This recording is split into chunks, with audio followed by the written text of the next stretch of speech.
인사이트 사도행전 집세 박은서 목사입니다. 사도행전 세 번째 시간으로는 사도행전의 아주 중요한 바울의 전도 여행 루트에 관해서입니다. 흥미롭고 또 보통 잘 생각하지 못했던 부분들도 같이 전도 여행을 통해서 알아보도록 하겠습니다.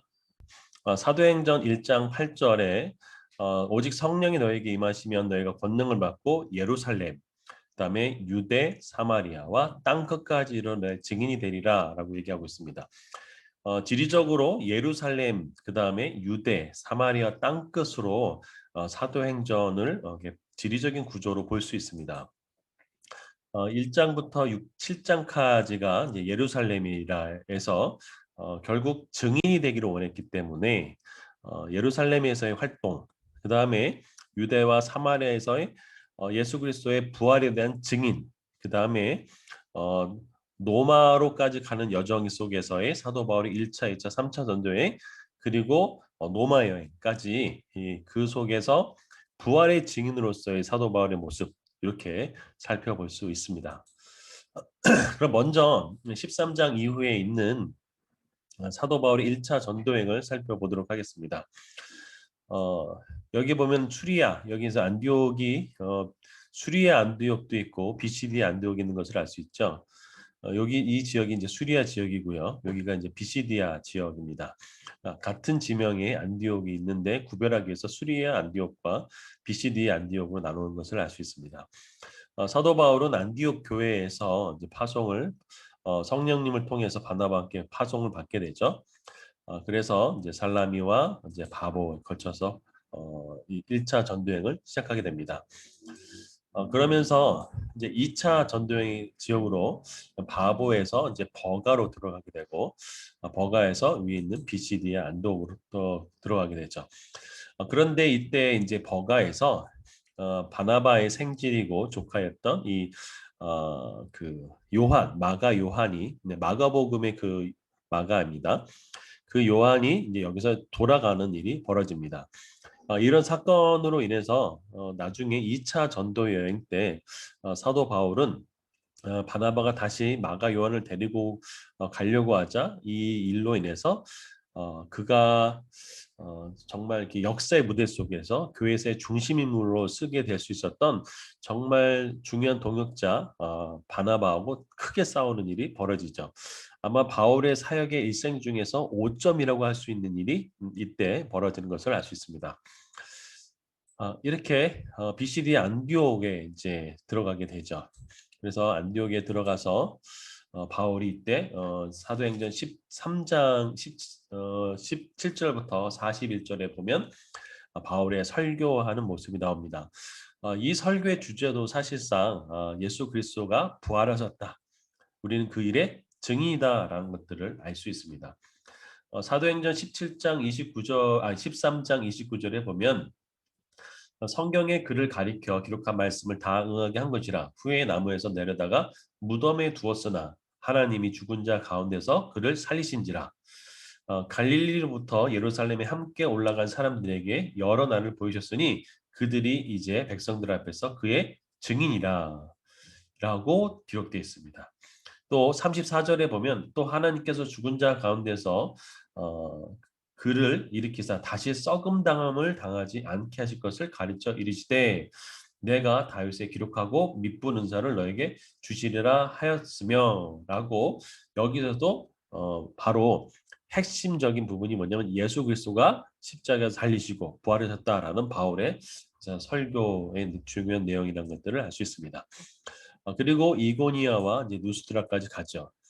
여기서 이제 누스드라에서 이제 아주 중요한 일이 하나 벌어지는데 바로 누스드라에서 발을 쓰지 못하는 그 한 사람을 바로 보고 이제 그를 일으키는 일이 벌어지죠. 그때 바나바를 제우스라고 하고 바울을 헤르메스라고 하면서 일이 벌어집니다. 가장 영적인 곳에 가장 영적인 어떤 그런 도전이 있는 곳에는 또 사단의 방해도 굉장히 심하죠. 이때 유대인들은 이 안디옥과 또그 이고니에서 온 무리들이 이제 충동질해서 바로 이 누스드라에서 바울을 돌로 치는 사건이 벌어집니다.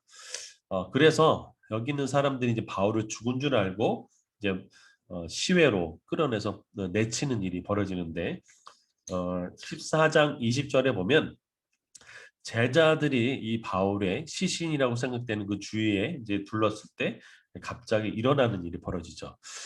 이때 누가 있었느냐? 바로 디모데가 있었던 것들을 알 수 있습니다. 디모데후서 3장 11절에 보면 이렇게 기록되어 있습니다. 박해를 받은과 고난과 또한 안디옥과 이고니아와 누스들에서 당한 일과 어떠한 박해를 받은 것을 내가 과연 보고 알았거니와 주께서 이 모든 것 가운데서 나를 건지셨느니라. 무릇 그리스도 예수 안에서 경건하게 살고자 하는 자는 박해를 받으리라. 디모데후서 3장 11절부터 12절의 말씀인데요. 이때 바울이 사람들이 죽은 줄 알고 시외에 내쳤는데 그때 그 바울을 이제 둘러섰던 사람이 바로 디모데라는 사람이었던 것이죠. 그런데 그때 거기서 바울이 그런 힘든 그 박해 과정에서도 하나님께서 그를 이제 일으키는 그것들을 본 것이죠. 바울은 네로 황제의 박해로 이제 순교를 앞두고 있으면서도 사랑한 그의 영적인 아들 디모데에게 편지를 쓰면서 너 그거 아니야. 1차 전도 여행 때 내가 누스드라에서 그렇게 돌에 맞아서 죽은 줄 알았던 정말 뭐 누스드라에서 안진뱅이를 일으킨 사건도 있었지만 동시에 유대인들이 그렇게 심하게 박해했던 그곳 가운데서도 하나님 나를 건지셨던 걸 그거 기억해라 라고 영적인 도전을 주고 있는 사건이 바로 이 1차 전도여행 때 일어났던 사건이고 이때 디모데를 만난 것을 알 수 있습니다. 그래서 더베까지 갔다가 다시 이제 누스드라를 거쳐서 이고니아 이렇게 해서 이제 버가를 통해서 아탈리아에서 다시 이제 안디옥으로 돌아오는 장면이 이제 1차 전도여행이죠. 이 1차 전도여행은 이게 조금은 약간 과장이지만 C자 쪽으로 생각해 보면 C자형으로 좀 이해하면 좀 1차는 C 이렇게 이해하면 좀 기억하는 데 도움이 될 거라고 생각합니다. 두 번째 2차 전도 여행인데요. 이때는 1차 전도 여행과 다르게 바나바하고 바울이 갈라서는 사건이 생깁니다. 1차 전도여행과 2차 전도여행, 1차 전도여행과 2차 전도여행 사이에는 한 사건이 생기는데 그게 사도행전 15장입니다. 어떤 일이냐면 1차 전도여행 지역에 이제 유대로부터 이제 그 거짓 교사들이 가서 야 너희들 이방인들 예수를 믿는 거 좋은데 너희가 할례도 받아야 되고 율법도 지켜야 된다라고 이야기합니다. 근데 이제 이것과 관련해서 사도 바울과 이들과의 논쟁이 생겼고 이 논쟁을 해결하기 위해서 예루살렘 공의회가 소집이 되고 거기서 예수님의 동생인 야고보의 최종적인 결론으로 이방인에게는 그 율법 또 할례를 행하지 않고 다만 뭐 목매어 죽인 것, 음행이나 이런 것들을 피하라고 이제 결론을 내려서 편지를 붙이는 장면이 나옵니다. 그때 예루살렘에서 이러한 결정을 공식적인 사절단을 통해서 가야 할 사람이 필요했죠. 그 두 사람이 바로 유다와 신라인데 그 신라가 2차 전도 여행 때 사도 바울과 같이 이제 전도 여행을 떠나게 되는 것을 알 수 있습니다. 바울과 그 바나바는 이 1차 전도 여행에서 버가 지역에서 예루살렘으로 도망갔던 왜 도망갔는지는 알 수는 없지만 여러 가지 추측이 이제 있지만 우리가 그 바울과 바나바가 결정적으로 헤어지는 이 사건 뒤에 바로 이제 바울은 신라를 데리고 위쪽 지방으로 가게 되고 바나바는 아래 구브로에 가서 사역을 하게 되죠. 바울의 서신서 중에 굉장히 많은 다양한 지역들이 있지만 특별히 구브로 이쪽 지역에 대한 서신이 하나도 없는 것들은 좀 되게 재미있는 일이라고 할 수 있겠죠. 바나바가 사역했던 곳에는 이제 바나바에게 위탁했던 그런 모습을 볼 수 있습니다. 아무튼 바울은 신라를 데리고 그의 고향인 다소를 지나 더베까지 가게 되는 루트를 가게 됩니다. 그리고 여기 이제 이고니온을 지나서 요때 다시 디모데를 만나서 이를 이제 택하고 이제 유대인으로서 디모데를 같이 데리고 이제 전도행을 하게 되는 부분이 나옵니다. 그러면서 이제 사도 바울은 이 아시아의 중심 도시였던 하나는 에베소로 가려고 했던 것 같습니다. 근데 성령님이 이를 막으셨고 그 위쪽 이 비두니아를 통해서 이제 터키 지금의 터키 그리고 이제 아시아 쪽으로 갈 수 있는 그 비두니아도 막으시고 이제 드로아에 가서 우리가 잘 아는 마게도니아 환상 마게도니아 사람들이 이제 바울을 초청하는 그런 환상을 보고 넘어가게 되죠. 그래서 네아폴을 거쳐서 이제 마침내 마게도니아 첫 성이었던 이 빌립보에 도착하게 됩니다. 이 빌립보에 이제 사도 바울이 누디아라는 여인을 만나게 되고 이 누디아는 옷감 장수로서 상당한 재력을 가졌던 여인으로 바울의 이 일행들을 보살펴줬던 것들을 알 수 있습니다. 그러다가 여기서 이제 점치는 여종을 이제 축사를 해주고 이 귀신의 능력이 떠나가자 이 주인들이 이제 사도 바울 일행을 고발하게 되고 이제 재판도 없이 억울하게 감옥에 갇히고 그러면서 그 감옥에서 이제 실라와 바울이 찬송과 기도할 때 지진이 일어나서 그 가운데 이제 옥토의 문이 열리고 그리고 바울을 차고 있던 그 수갑 같은 착고가 풀리는 기적이 일어나죠. 그러면서 죄수가 도망한 줄 알고 자결하려고 했던 간수에게 사도 바울이 굉장히 유명한 얘기를 하죠. 주 예수를 믿으라. 그리하면 너와 내 집이 구원을 받으리라. 이 복음의 메시지를 듣고 간수와 또 그의 가족들이 구원을 받고 그 교회가 이제 탄생한 교회가 바로 빌립보 교회죠. 이제 그 다음 날 바울은 빌립보 교회를 떠났지만 그 이후 평생 동안 바울의 그 동역자로서 신실한 함께했던 그 교회가 바로 이 빌립보 교회라는 것을 알 수 있죠. 빌립보서는 이로부터 약 10년 후에 쓰였던 서신서가 바로 빌립보서입니다. 그래서 빌립보 지역에서 이제 데살로니가로 가고 데살로니가에서 3안식일이면 일주일에 한 번이 이제 안식일이니까 3, 7이 20일, 21일에서 4, 7이 28. 그러니까 21일과 27일 사이에 이제 바울은 데살로니가 교회의 초신자들에게 말씀을 가르쳤지만 결국은 더 잊지 못하고 이제 떠나가게 되죠.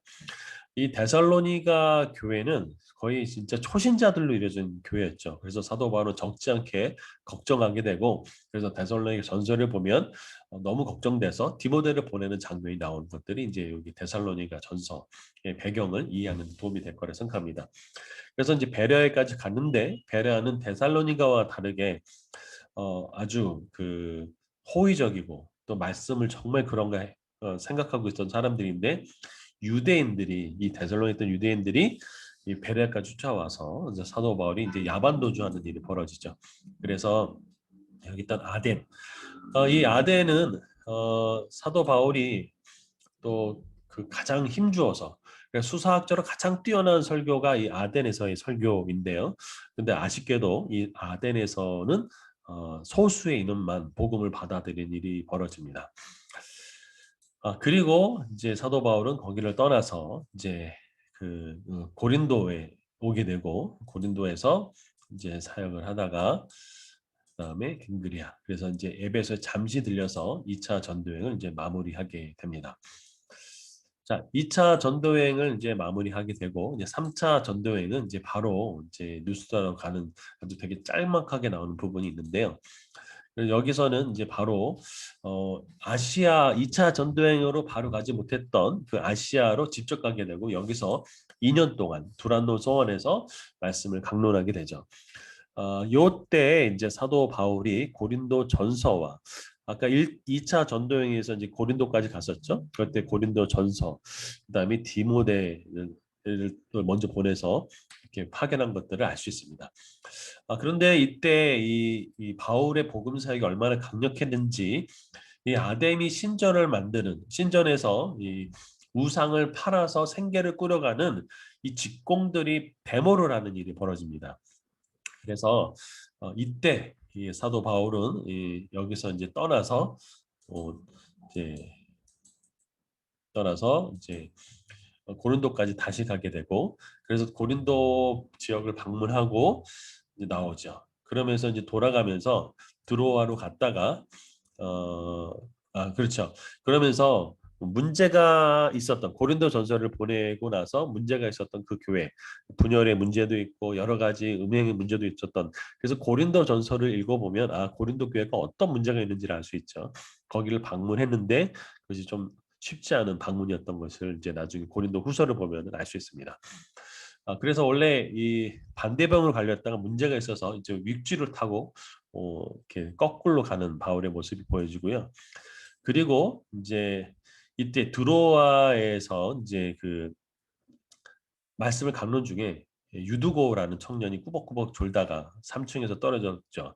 근데 그 청년을 이제 살리는 기적을 이제 사도 바울이 보여주죠.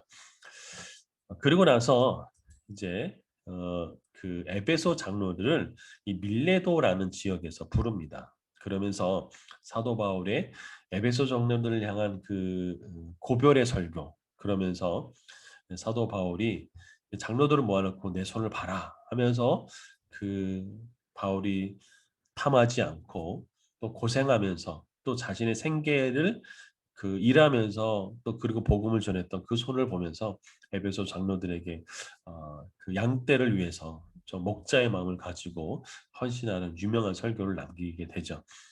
이때는 사도 바울이 예루살렘으로 돌아가는 일인데, 왜 돌아가냐면 그 당시 예루살렘의 이제 흉년으로 인해서 많은 성도들이 굉장히 가난해지고 어려웠습니다.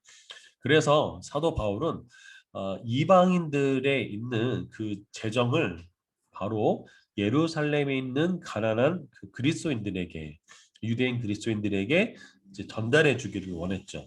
그래서 그렇게 가는 곳곳마다 제자들이 바울 선생님 예루살렘으로 가지 마십시오. 거기 가면 바울 선생님 굉장히 위험합니다. 뭐 정말 이렇게 포박당할 수도 있고 무엇이 기다리고 있는지 모릅니다라고 가는 곳곳마다 얘기했었죠. 이 밀레도에서 그 장로들에게 이렇게 얘기하죠. 내가 그 달려갈 길, 그리고 예수님께 받았던 이 사명, 그리고 그 이 은혜의 복음을 증언하는 일을 그 마치는 데는 내 생명을 조금도 아까워하지 않겠다. 조금도 귀한 것을 여기지 않겠다면서 고별의 설교를 하게 되고, 예배소 장로들과 함께 부둥켜 울으면서 이제 거기를 마무리하죠.